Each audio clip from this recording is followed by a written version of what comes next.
معزز محترم بزرگوں نوجوان ساتھیوں، السلام علیکم ورحمۃ اللہ تعالی وبرکاتہ۔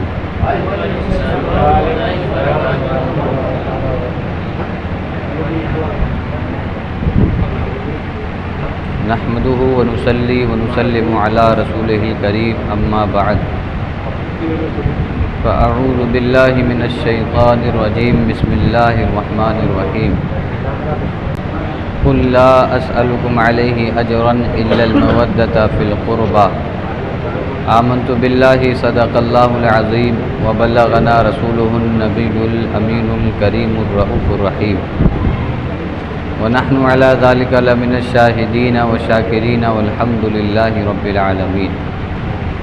یا خدا بہر جناب مصطفیٰ امداد کن، یا رسول اللہ از بہر خدا امداد کن، یا شہید کربلا یا دافع کرب و بلا، گل رخا شہزادہ گل ہوں قبا امداد کن۔ غوث اعظم بمنے بے سر و ساما مدد قبلہ دی، مدد کعبہ ایما مدد بگرداب بلا افتادہ کشتی، مدد کن یا معین الدین چشتی۔ دل کی عطا گہرائیوں کے ساتھ نبی پاک صاحب الاولاق سیاح افلاق باعث تخلیق کائنات، اللہ کے محبوب دانہ غیوب منزہ عن العیوب حضور احمد مجتبی محمد مصطفیٰ صلی اللہ تعالی علیہ وعلی آلہ وبارک وسلم کے دربار دربار میں جھوم جھوم کر درود و سلام کا نذرانہ عقیدت پیش کریں۔ اللہم صلی علی سیدنا و مولانا محمد معدن الجود والکرم وآلہ وبارک وسلم صلاۃ و سلاما علیک یا رسول اللہ۔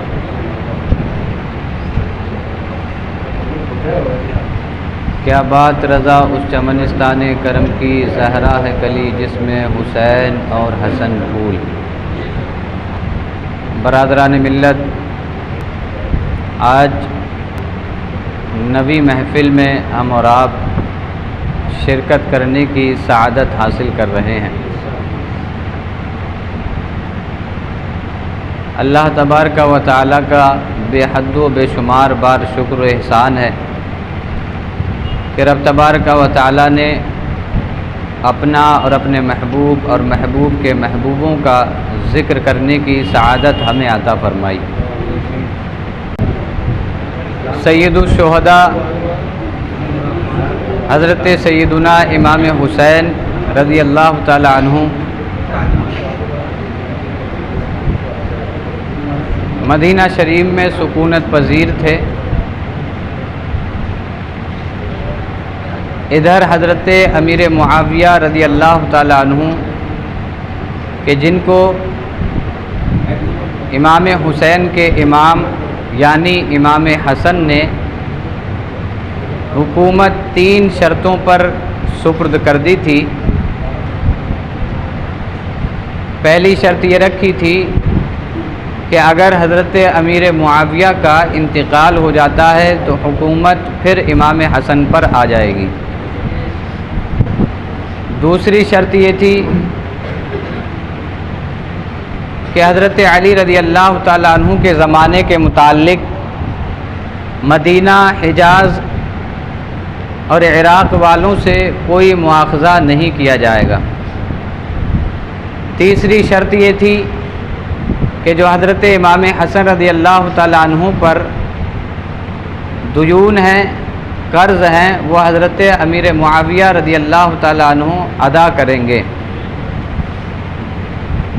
جب حضرت امام حسین رضی اللہ تعالیٰ عنہ کے بڑے بھائی یعنی امام حسن رضی اللہ تعالیٰ عنہ نے حکومت حضرت امیر معاویہ رضی اللہ تعالیٰ عنہ کے سپرد فرمائی تھی، اس وقت 41 ہجری کا دور چل رہا تھا، یعنی 41 ہجری میں حکومت منتقل ہو چکی تھی، اور حضرت امیر معاویہ رضی اللہ تعالی عنہ کا بیٹا یزید یہ 25 ہجری میں پیدا ہو چکا تھا۔ یعنی جب حضرت امیر معاویہ رضی اللہ تعالی عنہ حاکم بنے اس وقت یزید کی عمر 16 یا 17 سال کی تھی۔ حضرت امیر معاویہ رضی اللہ تعالیٰ عنہ کی حکومت 41 ہجری سے لے کر 59 ہجری تک رہی۔ 41 سے 59 یعنی 18 سال یا 19 سال، اگر یہ 17 یا 16 میں ایڈ کر دیے جائیں تو معلوم یہ ہوتا ہے کہ حضرت امیر معاویہ رضی اللہ تعالیٰ عنہ کا جب انتقال ہوا اس وقت یزید کی عمر صحیح تھی اور کڑیل جوان تھا۔ حضرت امیر معاویہ رضی اللہ تعالیٰ عنہ کو جب حکومت سپرد کی گئی تھی اس وقت پہلی شرط یہ رکھی گئی تھی کہ اگر حضرت امیر معاویہ کا انتقال ہو جائے گا تو حکومت حضرت امام حسن کے پاس آ جائے گی۔ تو یزید نے یہ پلاننگ چلی اور یہ پلان بنایا کہ حضرت امام حسن کو شہید کر دیا جائے تو پھر حکومت منتقل نہیں ہوگی۔ یہی ہوا، یزید نے پلاننگ کی اور ایک عورت کو تیار کیا، اس نے زہر امام حسن کو کئی مرتبہ دیا، پھر ہیرے کی کنی کاٹ کر آپ کی سراہی یعنی جگ میں ڈال کر آپ کو پانی دیا گیا، جس کی وجہ سے حضرت امام حسن رضی اللہ تعالی عنہ شہادت پذیر ہو گئے، یعنی آپ شہید ہو گئے۔ یزید نے پلاننگ اسی وقت سے شروع کر دی تھی، اور جب حضرت امیر معاویہ رضی اللہ تعالیٰ عنہ کا انتقال ہوا 59 ہجری میں تو یزید تخت نشین ہوا، کیونکہ جو پہلی شرط تھی وہ مفقود ہو چکی تھی۔ امام حسن ہوتے تو حکومت منتقل کر دی جاتی، اب امام حسن نہیں تھے تو یزید نے ہی تخت پر قبضہ کر لیا۔ حضرت امیر معاویہ رضی اللہ تعالیٰ عنہ 59 ہجری میں انتقال کر گئے، یزید تخت نشین ہوا۔ مکتوب لکھے، خط لکھے اور صوبہ بائی صوبہ بھیجے گئے۔ گورنروں کو یہ حکم دیا گیا کہ تمہارے تحت جو علاقے ہیں وہاں کے رہنے والے لوگوں سے یزید کی بیعت طلب کرو، اور یزید نے اس بات پر بہت زور دیا کہ مدینہ شریف میں ولید بن عقبہ یہ گورنر تھے۔ ایک مکتوب، ایک خط ولید بن عقبہ کے پاس لکھا اور کہا امام حسین، عبداللہ ابن زبیر اور عبداللہ ابن عمر، ان 3 لوگوں سے ضرور بیعت لینا ہے۔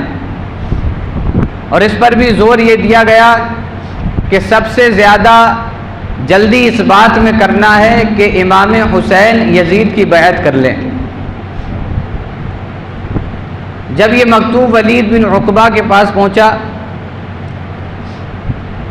تو انہوں نے مروان کو مشورہ کرنے کے لیے بلایا۔ مروان یہ وہ شخص ہے جس کی پلاننگ کے تحت حضرت عثمان غنی کو شہید کیا گیا، اور اس پر اور اس کے باپ پر نبی پاک صلی اللہ علیہ وسلم نے بھی لعنت فرمائی۔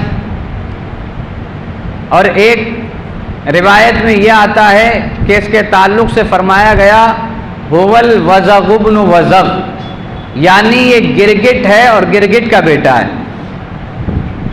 مروان گرگٹ ہے اور گرگٹ کا بیٹا ہے، تو یہ بہت ہی خطرناک آدمی تھا۔ ولید بن عقبہ سے پہلے یہ مدینے کا گورنر رہ چکا تھا۔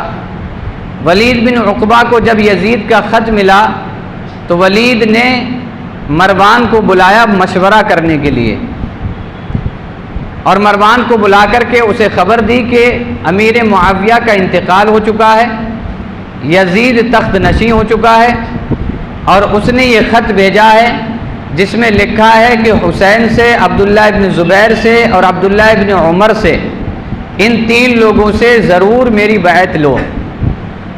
ولید بن عقبہ نے جب یہ مروان کے سامنے بات رکھی تو مروان نے کہا کہ جتنا جلدی ہو سکے یہ کام کرو۔ حضرت امام حسین رضی اللہ تعالیٰ عنہ کو بلایا گیا۔ حضرت عبداللہ ابن زبیر تشریف لائے اور حضرت عبداللہ ابن عمر اس وقت غالباً کہیں گئے ہوئے تھے، تو یہ دو حضرات ولید کے دربار میں آئے۔ امام حسین رضی اللہ تعالیٰ عنہ نے حضرت عبداللہ ابن زبیر سے کہا کہ مجھے ایسا لگتا ہے کہ جناب امیر معاویہ کا انتقال ہو چکا ہے اور اب ان کا بیٹا تخت نشین ہو چکا ہوگا اور وہ مجھ سے بیعت طلب کرے گا۔ حضرت عبداللہ ابن زبیر نے کہا مجھے بھی اندیشہ لگ رہا ہے کہ غالباً ایسا ہی ہوگا، کیونکہ اچانک بلاوا آنا یہ کسی اندیشے کی طرف ضرور لے جاتا ہے۔ حضرت عبداللہ ابن زبیر نے کہا امام حسین سے کہ آپ جائیں اور میں بھی چلتا ہوں، لیکن احتیاط کے ساتھ چلتے ہیں۔ امام حسین نے کہا ٹھیک ہے، میں اپنے نوجوانوں کو ساتھ لے لیتا ہوں۔ امام حسین نے نوجوانوں کو ساتھ لیا اور ولید بن عقبہ کے گورنر ہاؤس پہ پہنچے۔ دروازے پر جوانوں کو کھڑا کر دیا، ان سے کہا کہ اگر میں اندر سے دیر میں آؤں یا میری آواز اونچی ہو تو تم لوگ گورنر ہاؤس میں داخل ہو جانا۔ نوجوانوں کو یہ حکم دے کر حضرت امام حسین رضی اللہ تعالیٰ عنہ گورنر ہاؤس میں داخل ہوئے۔ حضرت عبداللہ ابن زبیر بھی داخل ہوئے۔ داخل ہوتے ہی مروان پہ نظر پڑی تو امام حسین نے دل میں سوچا کہ میں جو سوچ رہا تھا غالباً وہی ہوگا، کیونکہ مروان کا اس وقت یہاں پہ موجود ہونا خطرے سے خالی نہیں ہے۔ حضرت امام حسین رضی اللہ تعالیٰ عنہ نے جب گورنر ہاؤس میں داخلہ کیا تو ولید بن عقبہ نے کہا امام حسین سے کہ حضرت امیر معاویہ رضی اللہ تعالیٰ عنہ کا انتقال ہو چکا ہے اور یزید تخت نشین ہو چکا ہے اور اس نے آپ سے بیعت طلب کی ہے۔ امام حسین نے حضرت عبداللہ ابن زبیر سے کہا میں جو سوچ رہا تھا وہی نکلا۔ حضرت عبداللہ ابن زبیر نے کہا ہاں بات صحیح ہے کہ بات تو وہی ہے جو آپ سوچ رہے تھے۔ ولید بن عقبہ نے کہا امام حسین سے کہ تم بیعت کر لو۔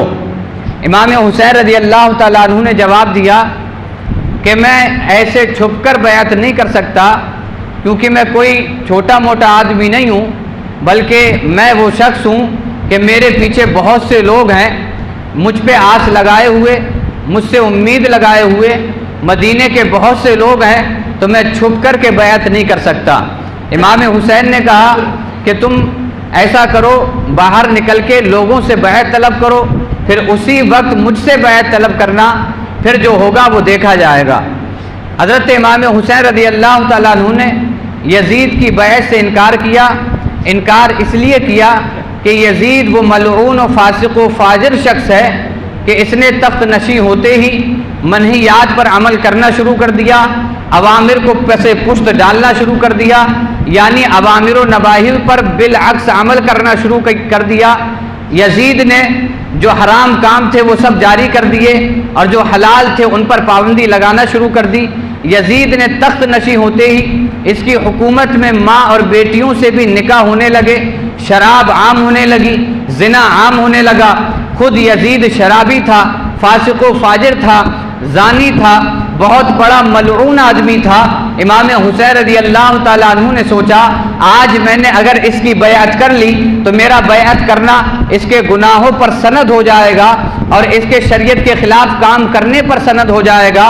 حضرت امام حسین رضی اللہ تعالیٰ عنہ کو معلوم تھا کہ اگر بیعت نہ کی گئی تو مجھے جان کا خطرہ بھی ہے، یزید میری جان کے پیچھے پڑ جائے گا، لیکن امام حسین رضی اللہ تعالیٰ عنہ نے عزیمت کو اختیار کیا اور اپنے نانا کے دین کی خاطر اپنی جان کی پرواہ نہیں کی اور ولید سے کہا کہ میں ایسے بیعت نہیں کر سکتا، پہلے لوگوں سے بیعت کرو، پہلے لوگوں سے بیعت طلب کرو، اس کے بعد مجھ سے بیعت طلب کرنا، پھر دیکھا جائے گا کہ میں بیعت کرتا ہوں یا نہیں کرتا۔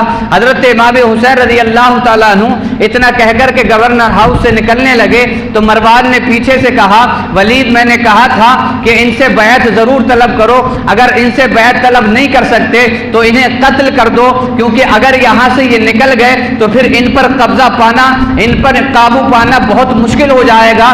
جب مروان کی یہ بات امام حسین کے کانوں میں پہنچی تو امام حسین نے پلٹ کر کے جواب دیا، ابن زرقا، اے زرقا کے بیٹے، تجھ میں اتنی ہمت نہیں ہے، نہ ہی ولید میں اتنی ہمت ہے کہ مجھے قتل کر سکے۔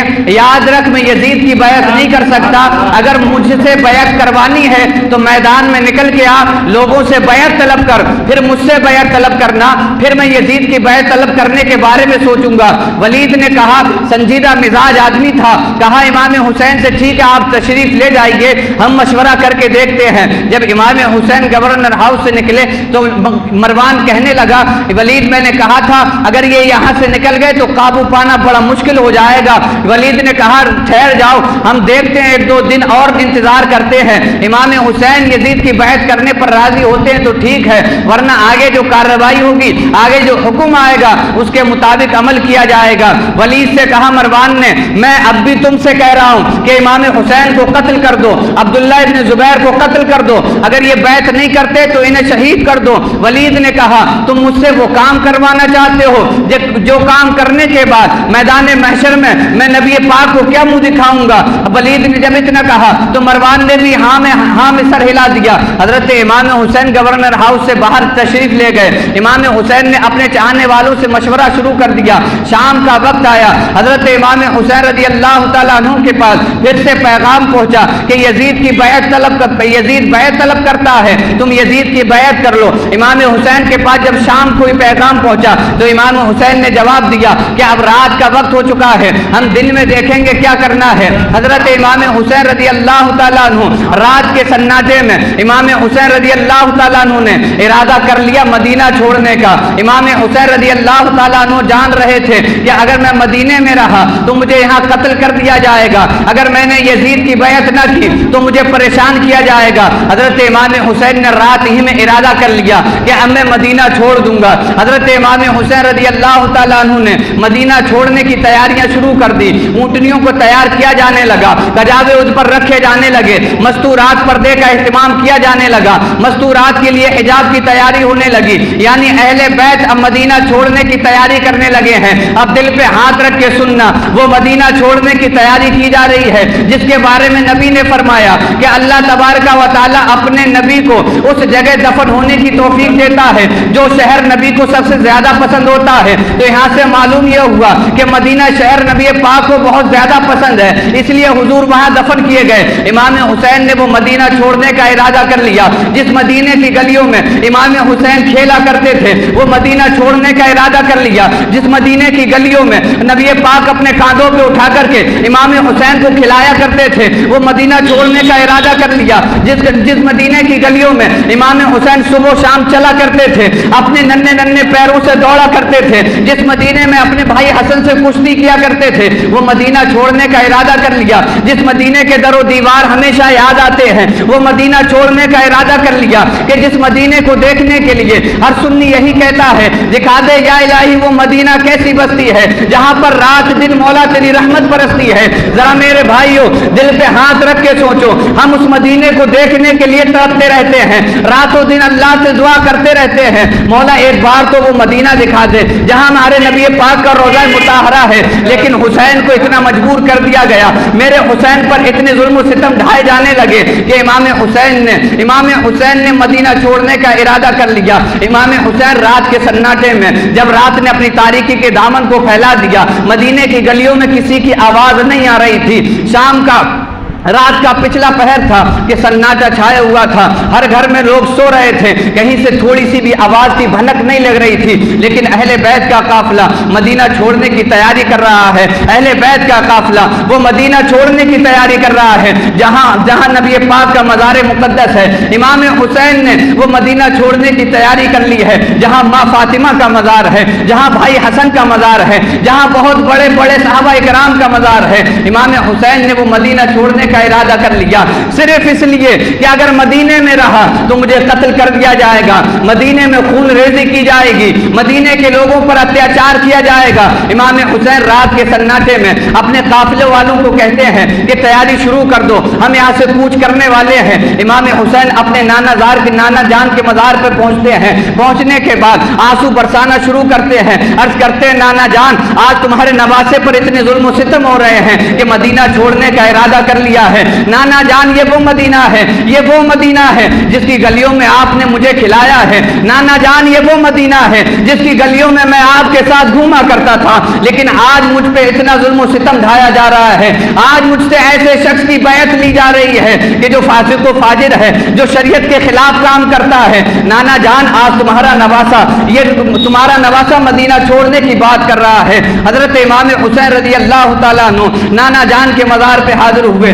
جب واپس ہونے لگے تو واپس ہوتے پھر مڑ کے واپس جاتے، پھر واپس ہوتے پھر مڑ کے واپس دیکھتے، آخر وہ مدینہ کیسے چھوڑیں جہاں رسول اللہ کا روضہ مبارکہ ہے۔ اگر ایک حاجی چلا جائے تو حاجی جب وہاں سے پلٹتا ہے تو حاجی کے دل سے پوچھو اس کے دل پہ کیسی بیتتی ہے۔ ایک حاجی کا دل ہی بتائے گا کہ مدینہ چھوڑنا کتنا مشکل کام ہے، لیکن حسین وہ مدینہ چھوڑ رہے ہیں جہاں حسین نے اپنا بچپن بتایا ہے، وہ مدینہ چھوڑ رہے ہیں جہاں حسین نے اپنی جوانی کے لمحات بتائے ہیں، وہ مدینہ چھوڑ رہے ہیں جہاں حسین اپنے نانا کے ساتھ کھیلا کرتے تھے۔ امام حسین نانا جان کے مزار سے واپس آئے، پھر امی فاطمہ کے مزار پہ پہنچے، حضرت فاطمہ الزہرا کے مزار پہ حاضری دی، عرض کیا اماں جان میں تمہارا مزار چھوڑ کر کے جا رہا ہوں، اماں جان میں تم سے ودا ہو رہا ہوں، اماں جان یہ میرا آخری سلام ہے، میرا وداعی سلام ہے، میری ماں فاطمہ آپ کے مزار پہ اب مجھے آنے کو ملے گا یا نہیں ملے گا یہ قسمت کا فیصلہ ہوگا، لیکن آج تمہارا حسین مدینہ چھوڑنے لگا ہے۔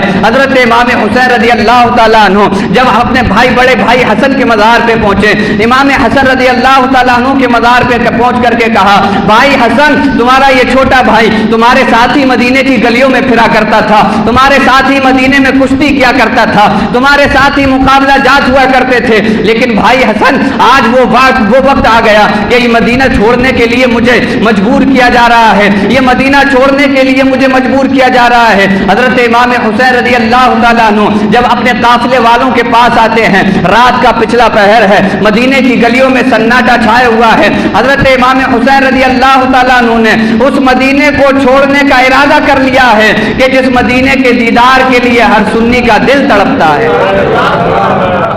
امام حسین رضی اللہ تعالیٰ عنہ کے دل پہ کیسی بیتتی ہوگی، امام حسین کا دل کیسا تڑپتا ہوگا۔ میرے بھائی ہم سے اپنا وطن نہیں چھوٹتا، ہم اگر تھوڑے دنوں کے لیے پردیش بھی چلے جائیں تو اپنا گھر یاد آتا ہے، اپنے بہن بھائی یاد آتے ہیں، اپنے والدین کی یادیں ستاتی ہیں۔ ہم سے اپنا وطن نہیں چھوڑا جاتا، ہم سے اپنا گھر نہیں چھوڑا جاتا، لیکن حسین تو وہ مدینہ چھوڑنے پر مجبور ہیں کہ جس مدینے میں نبی پاک کا مزار ہے۔ پھر امام حسین رضی اللہ تعالیٰ عنہ نے اس مدینے کو چھوڑا کہ اب پتہ نہیں اس مدینے میں دوبارہ آنا ہوگا بھی یا نہیں۔ حضرت امام حسین رضی اللہ تعالیٰ عنہ جانتے تھے کہ اگر مدینے میں رکا تو مدینے میں خون ریزی ہوگی، مدینے میں مجھے شہید کر دیا جائے گا۔ اور یہاں پر میں ایک بات کہوں، امام حسین یہ پسند کرتے تھے کہ مدینے میں ہی موت آئے، کیونکہ قرب نبی، قرب امی اور قرب بڑے بھائی حسن کا قرب مل جائے گا۔ لیکن امام حسین رضی اللہ تعالیٰ عنہ کو قضائے مبرم کربلا کی طرف کھینچتی ہوئی لے جا رہی تھی۔ جو موت کا وقت تھا اور جو موت کی جگہ متعین تھی، وہ موت کی جگہ اور وقت امام حسین کو مدینے سے کھینچ کر کے لے جا رہا تھا۔ امام حسین رضی اللہ تعالیٰ عنہ رات کے پچھلے پہر میں فجر سے پہلے، صبح صادق سے پہلے اپنے قافلے کو اجازت دیتے ہیں، قافلے میں شامل ہوتے ہیں اور اس قافلے کے ساتھ مدینہ شریف کو چھوڑنے کا ارادہ کر لیتے ہیں۔ یہ مدینہ چھوڑ کر کے مکہ کی جانب یہ قافلہ چل دیتا ہے۔ رات کے سناٹے میں یہ قافلہ مدینے سے نکل گیا۔ مدینے سے جب نکلا تو امام حسین اور خاندان اہل بیت کے افراد